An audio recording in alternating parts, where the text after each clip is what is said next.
ഈ ചെറ്റത്തരം കാണിച്ചത് സത്യപ്രതിജ്ഞാ വേദിക്ക് തൊട്ട് മുമ്പിലല്ല, ആദ്യത്തെ നിരയിലാണെന്നുള്ളതാണ്.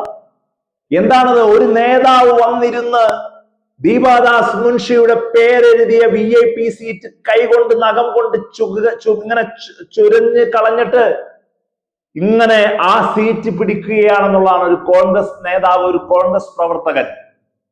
ഞങ്ങൾ കേഡർ പാർട്ടിയല്ല, ഞങ്ങൾക്ക് ജനാധിപത്യ സ്വഭാവമുണ്ട് എന്ന് കോൺഗ്രസിന്റെ വടംവലികൾക്ക്, കോൺഗ്രസിന്റെ അഭിപ്രായ ഭിന്നതകൾക്ക് ഒരനുകൂലമായി പറയുന്നവരെ നിങ്ങൾ കേട്ടോളൂ. CPM-ന്റെ പോലെ കേഡർ സ്വഭാവം നിങ്ങൾക്ക് വേണ്ട. കേഡർ സ്വഭാവം ഒരു തെറ്റ് തന്നെ ആയിരിക്കട്ടെ, പക്ഷേ ഇത്രമേൽ വലിയ ജനാധിപത്യം നിങ്ങളാവരുത്.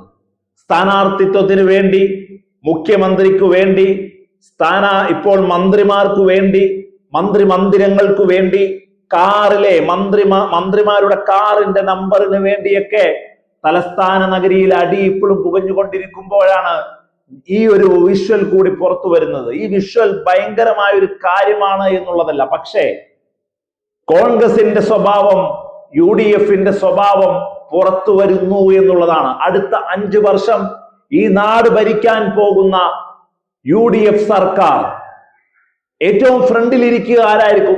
ഏറ്റവും കൂടുതൽ പാർട്ടിയോട് അഭികാമ്യമുള്ളതല്ല, പാർട്ടി പ്രവർത്തകൻ, പാർട്ടി നേതാവ്, അല്ലെ?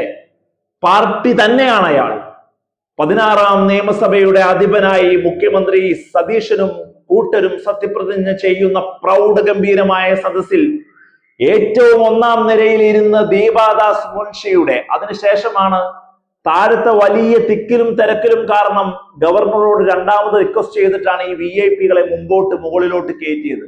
അതിനു മുന്നേ തന്നെ ഈ സീറ്റ് കിട്ടാൻ വേണ്ടി കൈകൊണ്ട് ചൊരഞ്ഞു കളഞ്ഞിട്ട് അവിടെ ഇരിക്കുന്ന ഒരു അവസ്ഥ വീഡിയോയായി ഇപ്പൊ പുറത്തു വന്നുകൊണ്ടിരിക്കുന്നത് എന്നുള്ളതാണ്. കൃത്യമായി പറഞ്ഞാൽ അധികാര വടംവലിയും സ്വാർത്ഥ താല്പര്യങ്ങളും താൻ കോയ്മയും സ്വന്തം കീശ എങ്ങനെ വീർപ്പിക്കാമെന്നുള്ള ആഗ്രഹവും ഇത് മാത്രമാണെന്നുള്ളതാണ്. പ്രയോറിറ്റി ചേഞ്ച് ആയി പോകും. First priority is their own priority, their own self requirement. Second ആണ് പറയുന്ന ജനങ്ങളുടെ റിക്വയർമെന്റും ജനങ്ങളും പ്രയോറിറ്റിയിൽ വരുന്നത് എന്നുള്ളതാണ്. സതീശൻ പറഞ്ഞിടത്തു നിന്ന് 24 മണിക്കൂർ കൊണ്ട് വകുപ്പുകളിലും മന്ത്രിമന്ദിരങ്ങളിലും മന്ത്രിമാരുടെ കാറിന്റെ നമ്പറിലും സില്ലി മാറ്റേഴ്സിൽ പോലും ഒത്തുതീർപ്പുണ്ടാക്കാൻ കഴിയാത്ത രീതിയിലേക്ക് ഈ മന്ത്രിസഭ പോയിട്ടുണ്ടെങ്കിൽ സതീശൻ എന്ന ഒരൊറ്റ വ്യക്തിപ്രഭാവത്തിൽ എത്ര നാളാണ് ഈ മന്ത്രിസഭയുടെ ഷൈനിങ് നിലനിർത്താനാവുക?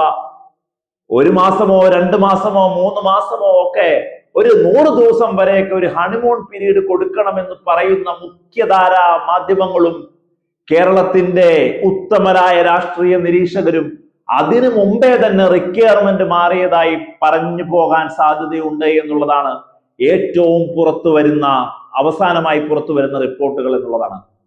അങ്ങനെ ഒരു പാർട്ടിയുടെ കേന്ദ്ര നേതൃത്വം, ഒരു പാർട്ടിയുടെ ദേശീയ നേതൃത്വത്തിലുള്ള ഒരു നേതാവിന് ദീപാദാസ് മുൻഷിക്കിട്ട സീറ്റ് പോലും കിട്ടിയ അവസരത്തിൽ ഒന്ന് മാന്തിക്കളഞ്ഞ് ചൊരഞ്ഞു കളഞ്ഞ് അവിടെ കയറി ഇരിക്കാം, ആരെങ്കിലും വന്ന് ആ സീറ്റിൽ പേരെഴുതിയിട്ടില്ല എന്ന് ചോദിച്ചാൽ ഇല്ല, ഞാൻ കണ്ടില്ല, ഇതെന്റെ സീറ്റാ, ഞാൻ കുറെ നേരമായി ഇവിടെ ഇരിക്കുന്നു എന്ന് പറയുന്ന കോൺഗ്രസിന്റെ സെൽഫ് റിക്വയർമെന്റിന്റെ ഷാഡോ ആയി മാറുന്നു ഓരോ പ്രവർത്തകരും എന്നുള്ളതാണ്.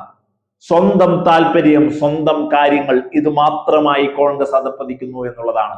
കണ്ടറിയണം കേരളത്തിന്റെ വികസന തുടർച്ച ഏത് രീതിയിൽ ഹോൾഡ് ചെയ്യാനാണ് സതീശനും കൂട്ടർക്കും കഴിയുക എന്ന്.